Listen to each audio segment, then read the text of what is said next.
नमस्कार दोस्तों। गणगौर का त्योहार होली के दूसरे दिन दुलंडी से शुरू हो जाता है। घर की कुंवारी कन्याएं एवं विवाहित महिलाएं ईसर जी के रूप में भोलेनाथ की और गणगौर यानी गौरा के रूप में पार्वती जी की पूजा करती हैं। पौराणिक मान्यताओं के अनुसार गौरा जी होली के दूसरे दिन अपने पीहर आती हैं और उसके 18 दिन बाद ईसर जी उन्हें लेने के लिए आते हैं। इस पर्व में ईसर जी को जीजा जी और गौरा को बड़ी बहन के रूप में गीतों के माध्यम से पूजा जाता है। घर की कुंवारी कन्याएं मनपसंद वर पाने के लिए और विवाहित स्त्रियां अखंड सौभाग्य, अपने पीहर की और ससुराल की समृद्धि की कामना के लिए गणगौर की पूजा करती हैं और उससे हर वर्ष फिर से आने का आग्रह करती हैं।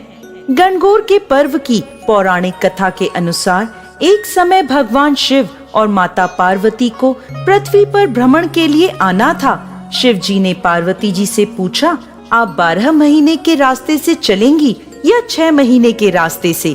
तो पार्वती जी कहने लगी, मैं तो 12 महीने के रास्ते से चलूंगी। तब भोलेनाथ माता पार्वती से कहने लगे, संसार के लोगों के दुखों को देखकर आप कोई भी हट नहीं करेंगी। पार्वती जी मान गईं। तब भोलेनाथ माता पार्वती को लेकर आगे चलते हैं। रास्ते में देखते हैं कि एक घोड़ी कष्ट से विलाप कर रही है। उसे देखकर पार्वती जी भोलेनाथ से पूछती हैं, प्रभु इसे इतनी पीड़ा क्यों हो रही है? तो भोलेनाथ बोले, पार्वती जी इसके बच्चा होने वाला है और यह दर्द में है। उसकी पीड़ा देखकर पार्वती जी बोली, यदि माँ बनने में इतना कष्ट है तो आप तो मेरे गांठ ही लगा दें। शिव जी कहते हैं, अभी आगे चलिए। तब वह दोनों आगे चलते हैं। रास्ते में एक राज्य आता है। वहाँ दूर दूर तक शांति और उदासी फैली होती है। वह उदासी देखकर पार्वती जी गांव के लोगों से पूछती हैं, यहाँ सब इतना उदास और शांत क्यों है?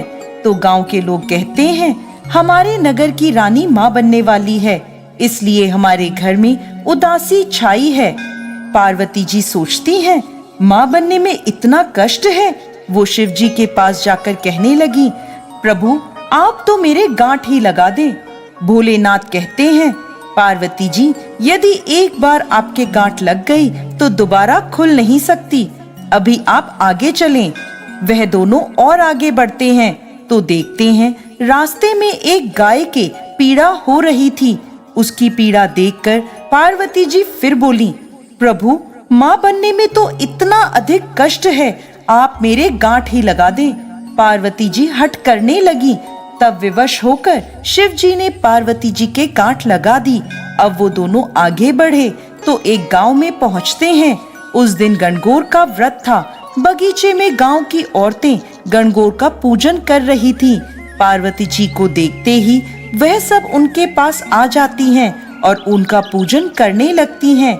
इस पर खुश होकर पार्वती जी उन सबको सुहाग बांट देती हैं। जब शिव जी वहां पहुंचते हैं तो देखते हैं कि पार्वती जी फूल और पत्तों से ढकी हुई हैं। शिव जी उन्हें बाहर निकालते हैं।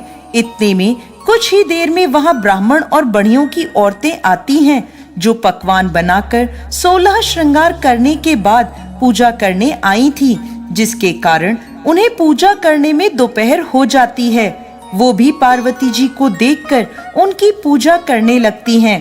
पार्वती जी उनसे भी खुश हो जाती हैं, परंतु जब सुहाग बांटने की बारी आती है तो भोलेनाथ कहते हैं, पार्वती जी आप तो सारा सुहाग पहले ही बांट चुकी हैं, अब इन्हें क्या देंगी? तब पार्वती जी ने अपनी छोटी उंगली से मेहंदी, मांग से सिंदूर, आंखों के कोरों से काजल निकाला और उसे एक कोरे कलशे में घोलकर उन औरतों को छींटा मारा।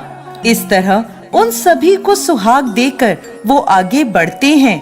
चलते चलते वह दोनों पार्वती जी के पीहर पहुंचते हैं। वहां सब उनकी खूब आवभगत करते हैं। खूब पकवान बनाए जाते हैं और भोलेनाथ पूरा भोजन खत्म कर देते हैं। अब पार्वती जी क्या खाएं?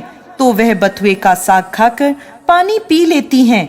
दोपहर में जब वह विश्राम करने लगते हैं तो भोलेनाथ पार्वती जी से पूछते हैं, आपने भोजन कर लिया?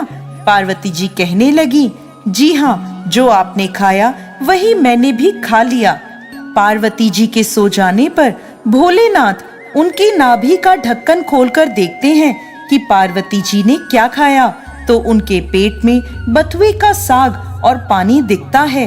पार्वती जी के जागने पर भोलेनाथ उनसे कहते हैं, पार्वती, आपने हमसे झूठ बोला था, आपने तो बथुआ और पानी पिया है। तब पार्वती जी उनसे हठ करती हैं, प्रभु, एक महिला के पेट में उसके पीहर और ससुराल का राज छुपा होता है। कुछ ऐसा कीजिए कि आज के बाद कोई भी किसी की नाभि का ढक्कन उठाकर देख ना सके कि उसके पेट में क्या है। पार्वती जी की इस बात पर भोलेनाथ उन्हें वचन दे देते हैं। अब वह दोनों वापस कैलाश पर्वत की ओर निकलते हैं तो रास्ते में गाय अपने बछड़े को लाड कर रही होती है। यह देखकर पार्वती जी भोलेनाथ से अपनी गांठ खोलने को कहती हैं। शिव जी कहते हैं, पार्वती, मैंने आपको पहले ही कहा था गांठ मत लगवाएं, लेकिन आपने तो जिद ही पकड़ ली थी। अब आप आगे चलिए। वह दोनों आगे बढ़ते हैं तो राजा के गांव में खूब ढोल नगाड़े बज रहे होते हैं, मिठाइयाँ बांटी जा रही होती हैं, लोग खूब खुश और नाच गा रहे होते हैं। पार्वती जी उनसे पूछती हैं, यहाँ क्या हुआ? तो सब बताने लगे, नगर की रानी के यहाँ बेटा होने की खुशी का जश्न मनाया जा रहा है। इस तरह वो आगे चलते हैं तो उन्हें घोड़ी भी अपने बच्चे के साथ खूब खुश नजर आती है। यह देखकर पार्वती जी फिर शिव जी से कहती हैं, प्रभु, मेरी गांठ को खोल दें। पार्वती जी जिद करने लगती हैं तो शिव जी कहते हैं, मैंने आपसे पहले ही कहा था गांठ मत लगवाएं, यह मृत्यु लोक है, इसमें हर चीज आपको लुभाएगी, परंतु आप नहीं मानी, आपने जिद पकड़ ली। पार्वती जी फिर हट करने लगती हैं। शिव जी उनकी गांठ खोल देते हैं और वह दोनों कैलाश पर्वत पर पहुंच जाते हैं। हे भोलेनाथ, जिस प्रकार आपने पहले माँ गौरा के गांठ लगाई, इस प्रकार किसी के भी मत लगाना, और जैसे बाद में गौरा जी की गांठ खोली, वैसे ही सबको संतान सुख प्रदान करना। जय भोलेनाथ, जय माता पार्वती।